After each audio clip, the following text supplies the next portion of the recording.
सुबह के 5 बजे अथर्व की आंख खुली। उठते ही उसने देखा ईशा उसके बगल में सो रही थी। ये नजारा देखते ही उसका गुस्सा उबल पड़ा। पास रखे टेबल से पानी का जग उठाकर उसने सीधे ईशा पर डाल दिया। ठंडे पानी के छींटे से ईशा चौंक कर उठी और सामने अथर्व को देखा। उसकी आंखें गुस्से से लाल थीं। ईशा का दिल जोर जोर से धड़कने लगा। अथर्व बिना कुछ कहे पास आया और उसे बेड से नीचे उतरने पर मजबूर कर दिया। गुस्से से दांत भींचते हुए उसने कहा, तुम्हारी हिम्मत कैसे हुई मेरे कमरे में इस तरह रुकने की? अपनी औकात मत भूलो। यहाँ जो होता है वो एक समझौता है और समझौते के बाद कोई हक नहीं बचता। वो ईशा के करीब आकर ठंडी आवाज में बोला, आज की गलती माफ कर रहा हूँ, लेकिन अगर दोबारा हुई तो अंजाम अच्छा नहीं होगा। इतना कहकर उसने ईशा को कमरे से बाहर जाने का इशारा किया। जब ईशा नहीं हिली तो वो उसका बाजू पकड़कर दरवाजे तक ले गया और बोला, याद रखना, इस कमरे के अंदर तुम मेरी शर्तों पर चलोगी और बाहर तुम्हें वैसे ही रहना होगा जैसे मैं चाहता हूँ। यही तुम्हारी नई जिंदगी है। दरवाजा बंद होते ही ईशा वहीं ठिठक गई। उसके कानों में बार बार अथर्व की बातें गूंजने लगी। कुछ देर बाद वो अपने कमरे की ओर बढ़ी। रास्ते में एक लेडी सर्वेंट मिली जिसने उसकी बेजान आंखों में देखा, लेकिन ईशा कुछ कहे बिना अंदर चली गई। कमरे का दरवाजा बंद करते ही वो घुटनों के बल बैठकर जोर जोर से रोने लगी। उसके रोने की आवाज कमरे के बाहर तक सुनाई दे रही थी और बाहर खड़ी सर्वेंट की आंखें भी भर आईं। ईशा का दिल टूट चुका था। वो खुद से कह रही थी, तुम इंसान नहीं हो अथर्व राठौड़, तुम राक्षस हो जिसने मेरी सारी इच्छाएं, सपने सब कुचल दिए। वो थोड़ा रुकी, फिर बोली, मैं किसी की खुशी बनना चाहती थी, किसी की जिंदगी, लेकिन तुमने मुझे कैद कर लिया। उसने पल भर के लिए सोचा कि इस सब का अंत कर दे, लेकिन तभी उसे अपने पिता का चेहरा याद आया। वो जानती थी अगर उसने कुछ कर लिया तो उसके पिता टूट जाएंगे। आंसू पोंछते हुए उसने खुद से कहा, नहीं ईशा, तू हार नहीं मानेगी, तुझे अपने बाबा के लिए जीना होगा। ये कहते हुए वो खिड़की के पास जाकर बाहर देखने लगी, लेकिन उसकी आंखों में अब सिर्फ दर्द नहीं, बल्कि एक अजीब सी चुप्पी और ठान ली हुई मजबूती थी। आप सभी के दिल में सवाल होगा कि अथर्व ईशा के साथ ऐसा क्यों कर रहा है, तो चलो बताती हूँ। 33 घंटे पहले ईशा मार्केट में सब्जी लेते हुए सब्जी वाले से बहस कर रही होती है। ईशा, भैया जी आप बहुत महंगा दे रहे हो। 40 रुपए किलो टमाटर कोई देता है भला? देना है तो 30 रुपए में दीजिए, वरना हम किसी और से लेंगे। सब्जी वाला, 30 रुपए में नहीं आएगा, 40 रुपए में ही आएगा। ईशा, नहीं भैया, हम तो 30 रुपए से 1 रुपया भी ज्यादा नहीं देंगे। आपको देना है तो बताइए, वरना रहने दीजिए। सब्जी वाला, अच्छा ठीक है, आप ऐसा कीजिए, 35 रुपए दे दीजिए। ईशा, 30 रुपए में दीजिए, वरना मत दीजिए। सब्जी वाला, ठीक है दीदी, 30 रुपए ही दे दीजिए। लड़की मुस्कुराकर, पहले ही मान जाते तो इतनी बहस नहीं करनी पड़ती। सब्जी वाला, लीजिए। सब्जी लेकर ईशा आगे बढ़ जाती है कि तभी उसका फोन बजता है। ईशा, हेलो पापा। रवि जी, हेलो बेटा, तुम कहाँ हो और कितनी देर में आ रही हो? ईशा, पापा मैंने आपको कहा था न कि मैं मार्केट जा रही हूँ और अभी यहीं हूँ, बस घर आ रही हूँ। रवि जी, अच्छा, आते वक्त हमारे लिए कुछ ले आना। ईशा झूठी नाराजगी से, नहीं, हम आपके लिए कुछ नहीं लाएंगे। हमें पता है आप मीठा खाने की जिद करेंगे और आपको मीठा खाना मना है। आपको डायबिटीज है, लेकिन फिर भी आप मानते नहीं। आज आपकी कोई डिमांड नहीं चलेगी। रवि जी, प्लीज बेटा, अपने न्यू ईयर पर भी हमें मीठा नहीं खाने दिया था, प्लीज आज खाने दो ना। ईशा, हमने कहा ना कुछ मीठा नहीं मिलेगा, तो बच्चों की तरह जिद मत करिए। रवि जी मुंह बनाकर, ठीक है, जल्दी घर आ जाओ। ईशा मुस्कुराते हुए, ठीक है, थोड़ी देर में आती हूँ। कॉल कट करने ही वाली होती है कि तभी उसे एक बूढ़े आदमी की दर्द भरी आवाज सुनाई देती है। वो तुरंत उस ओर बढ़ती है और देखती है कि सड़क पर एक काले रंग की कार ने एक बुजुर्ग को टक्कर मार दी है। कार के अंदर बैठा शख्स शराब पी रहा था और उसकी आंखें नशे में लाल थीं। कार धीरे धीरे आगे बढ़ने लगती है कि तभी ईशा कार के सामने आकर खड़ी हो जाती है। ईशा, कैसे आदमी हो तुम? एक आदमी को टक्कर मार दी, ऊपर से सॉरी कहकर अस्पताल ले जाने की बजाय ऐसे जा रहे हो जैसे कुछ हुआ ही नहीं। कार के अंदर बैठा शख्स कोई और नहीं बल्कि अथर्व था। अथर्व ईशा को देखता है, फिर गाड़ी से बाहर आता है। ईशा, तुम्हारे अंदर इंसानियत नाम की चीज नहीं है क्या? पहले टक्कर मार दी और फिर इलाज कराने की बजाय इन्हें इस हालत में छोड़कर जा रहे हो, शर्म नहीं आती? अथर्व एटीट्यूड में, मेरा टाइम बहुत कीमती है, मैं अपना समय तुम जैसे कीड़े मकोड़ों पर बर्बाद नहीं करता, इसलिए मेरे रास्ते से हटो। ईशा, किस बात का घमंड है तुम्हें? पैसों का? अथर्व, हाँ है मुझे पैसों का घमंड। क्या कर लोगी? इतना कहकर वो पैसों की गड्डी ईशा के चेहरे पर मारते हुए, इतने पैसे काफी होंगे इनका इलाज करवाने के लिए, क्योंकि इनकी औकात इससे ज्यादा नहीं है। वैसे भी तुम जैसे गंदे नाले के कीड़ों का काम ही होता है बड़े लोगों की गाड़ी के नीचे आकर मरना, ताकि फिर उनसे मोटी रकम ले सको। इसलिए मेरे सामने तेवर दिखाने की जरूरत नहीं है। अथर्व की बात सुनकर ईशा गुस्से से उसका हाथ खींचकर एक जोरदार थप्पड़ मारती है। ईशा उंगली दिखाते हुए, आइंदा ये सब कहने से पहले सोच लेना, इज्जत सिर्फ अमीरों की नहीं होती, गरीबों की भी होती है। इतना कहकर ईशा कुछ लोगों की मदद से बुजुर्ग को अस्पताल ले जाती है। अथर्व ईशा को जाते हुए देखता रहता है जब तक वो आंखों से ओझल नहीं हो जाती। उसके बाद ईशा रवि जी के लिए दुकान से गरम गरम जलेबी लेकर घर पहुंचती है। घर पहुंचते ही, पापा, पापा कहाँ हैं आप? रवि जी ईशा को देख बच्चों की तरह मुंह फुलाए सोफे पर बैठे होते हैं।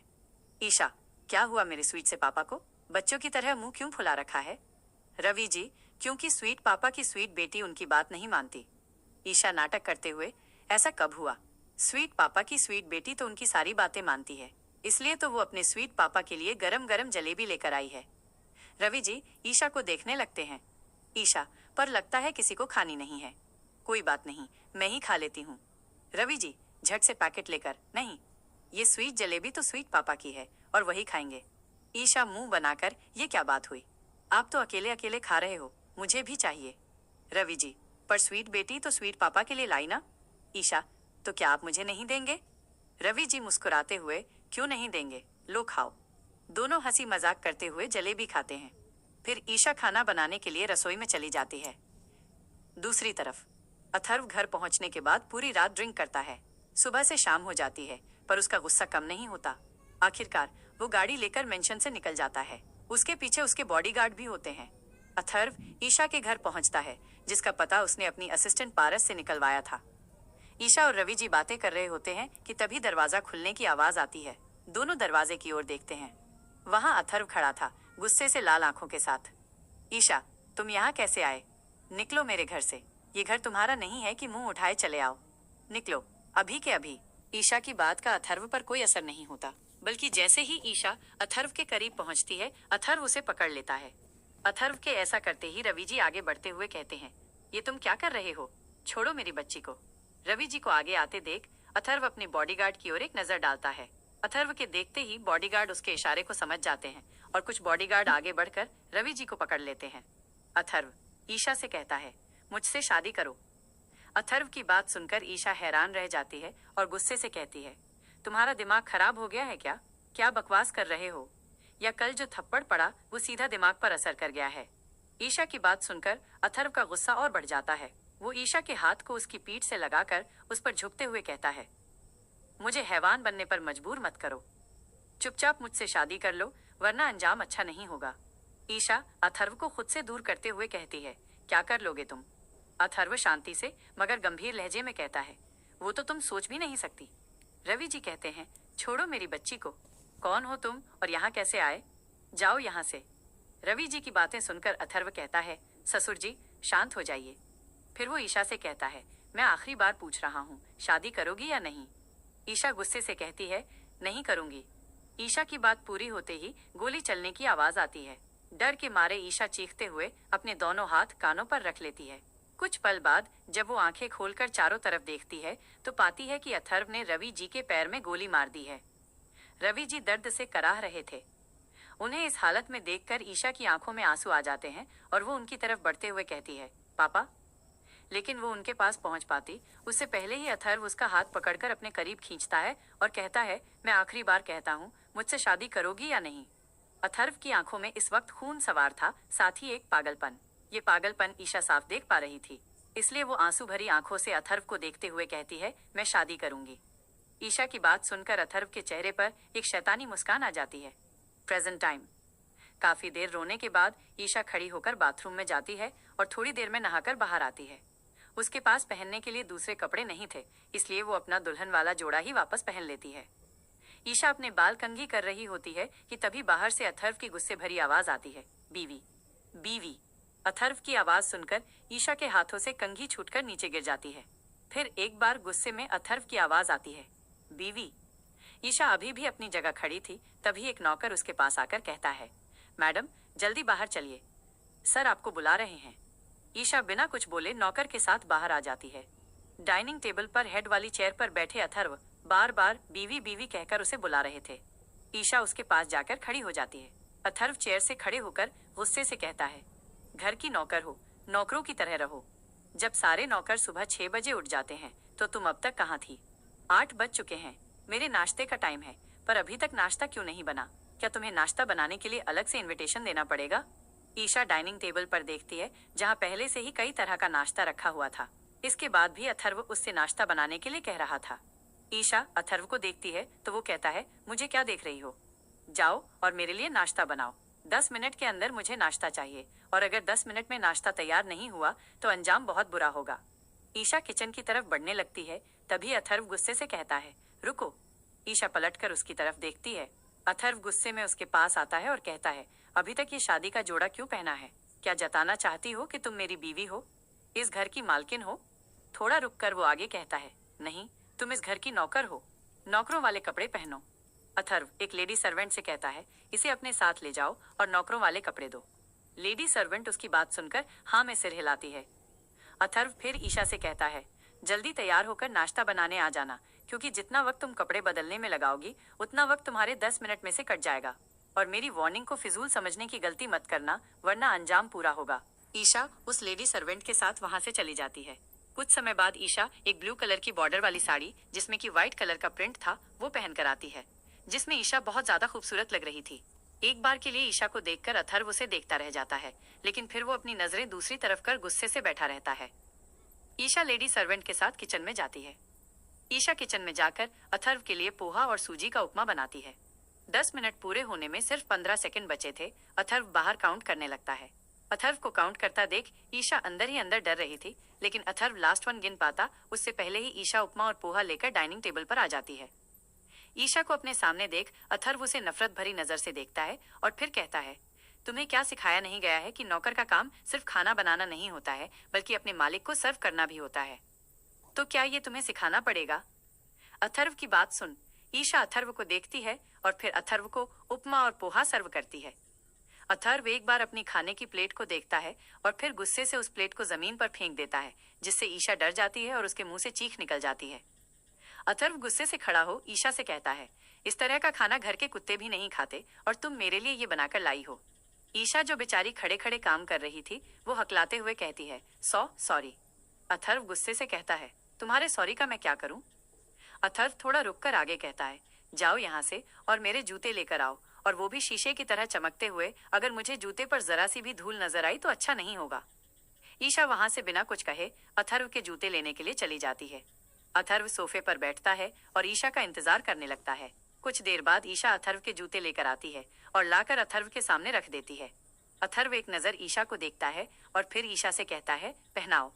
अथर्व की बात सुन ईशा अथर्व को देखती है। ईशा के इस तरह देखने से अथर्व कहता है, लगता है तुम्हें सुनाई कम देता है या फिर तुम्हें समझ में कम आता है। मैंने कहा मुझे जूते पहनाओ, समझी? ईशा को ये अच्छा नहीं लगता, क्योंकि अथर्व घर के पूरे नौकरों के सामने उसकी बेइज्जती कर रहा था। अथर्व दोबारा गुस्से से कहता है, तुमने सुना नहीं मैं क्या कहा? मैंने कहा जूते पहनाओ। ईशा अथर्व की गुस्से वाली आवाज सुन डर जाती है और फर्श पर नीचे बैठकर अथर्व को जूते पहनाने लगती है। अथर्व को जूते पहनाने के बाद अथर्व खड़ा होता है, लेकिन खड़े होने के साथ ही वो ईशा के हाथ पर अपना जूता रख देता है, जिससे ईशा को बहुत दर्द होता है। ईशा दर्द से अपनी आंखें बंद कर लेती है। ईशा को दर्द में देख अथर्व के चेहरे पर एक डेविल स्माइल थी। अथर्व ईशा से कहता है, गुड। उसके बाद अथर्व वहां से ऑफिस के लिए निकल जाता है। अथर्व के जाते ही ईशा की आंखों से आंसू बहने लगे। वो अपने लाल हो चुके हाथ को देख रही थी, जिस पर हल्की चोट के निशान थे। ईशा डाइनिंग टेबल से अपने रूम में जाकर दरवाजा बंद कर लेती है और वहीं बैठकर रोने लगती है। अथर्व सीधा ऑफिस जाता है। उसका गुस्सा और रौब इतना खतरनाक था कि कोई उसके सामने आवाज तक नहीं निकाल पाता था। ऑफिस में जाते ही माहौल एकदम शांत हो जाता था। अथर्व अपनी केबिन में जाता है और पारस को बुलाता है। पारस के आते ही अथर्व कहता है, रसिया वाले क्लाइंट का क्या हुआ? पारस जवाब देता है, सर वो कल यहाँ आ रहे हैं। ठीक है जाओ, अथर्व कहता है और अपने काम में लग जाता है। सुबह से शाम हो जाती है, लेकिन ईशा रूम से बाहर नहीं आती। रात के 8 बजे राठौर मेंशन में एक कार आकर रुकती है और उसमें से अथर्व बाहर निकलता है। वो अपने रूम में जाकर फ्रेश होता है और फिर डाइनिंग टेबल पर आता है। चारों तरफ देखने पर उसे ईशा नजर नहीं आती, तो वो गुस्से में पुकारता है, बीवी कहाँ हो तुम? ईशा डरते हुए बाहर आती है। कहाँ थी तुम? मैं यही थी, ईशा धीमे स्वर में कहती है। तुम्हें नौकरों वाले काम करने नहीं आते? दिखाई नहीं देता कि मालिक खाना खाने बैठे हैं तो खाना सर्व किया जाता है? अथर्व सख्त आवाज में कहता है। ईशा डरते हुए खाना सर्व करती है। अथर्व एक निवाला खाता है लेकिन नाराज हो जाता है और प्लेट एक तरफ हटा देता है। खाना गिरते ही गरम सब्जी ईशा के पैरों पर लग जाती है और वो दर्द से पीछे हट जाती है। आज खाना किसने बनाया? अथर्व गुस्से में पूछता है। एक सर्वेंट डरते हुए कहता है, मैंने सर। अगर दोबारा बेस्वाद खाना बनाया तो अंजाम अच्छा नहीं होगा, अथर्व सख्त लहजे में कहता है और वहां से चला जाता है। ईशा दर्द के कारण डाइनिंग के पास ही खड़ी थी कि ऊपर से फिर अथर्व की तेज आवाज आई, बीवी, बीवी। वो डरते हुए उसके कमरे के पास पहुंचती है। दरवाजा खुलते ही अथर्व उसे कमरे में खींच लेता है। कितनी बार बुलाऊं, कान खराब हो गए हैं? वह नाराज स्वर में कहता है। ईशा चुप रहती है, जिससे अथर्व और खफा हो जाता है। जब मैंने तुम्हें पहली बार देखा था तब लगा था कि तुम किसी से नहीं डरती, लेकिन आज तुम्हें डरते देख मुझे अजीब सुकून मिल रहा है, वो ठंडे स्वर में कहता है। अब चुपचाप जाकर मेरे बताए काम करो और मुझे टालने की कोशिश मत करना, अथर्व चेतावनी देता है। ईशा हाथ जोड़कर कहती है, मुझे माफ कर दीजिए, प्लीज मुझे जाने दीजिए, तुम कहीं नहीं जाओगी, अथर्व ठंडे गुस्से में कहता है और एक झटके से उसे बेड पर बैठा देता है। याद रखो, मेरी बात टालने की सजा बहुत भारी होती है, वो सख्ती से कहता है। कुछ देर बाद वो ईशा को खड़ा करता है और गार्डन की ओर ले जाता है। अब सुबह तक यही खड़ी रहना, अगर हिली तो आगे जो होगा उसकी जिम्मेदारी तुम्हारी होगी। ठंडी रात में बिना गर्म कपड़ों के खड़े रहना मुश्किल था, लेकिन ईशा जानती थी कि अगर उसने आदेश नहीं माना तो नतीजे बुरे होंगे। करीब 15 मिनट खड़े रहने के बाद ईशा वहीं गिर जाती है। अथर्व अपने कमरे में लौटकर सो जाता है, उसे परवाह नहीं होती। सुबह 6 बजे उठकर वो तैयार होता है और डाइनिंग पर आता है। बीवी, बीवी, वो आवाज लगाता है। तभी एक सर्वेंट डरते हुए कहता है, सर। मैडम, बाहर गार्डन में।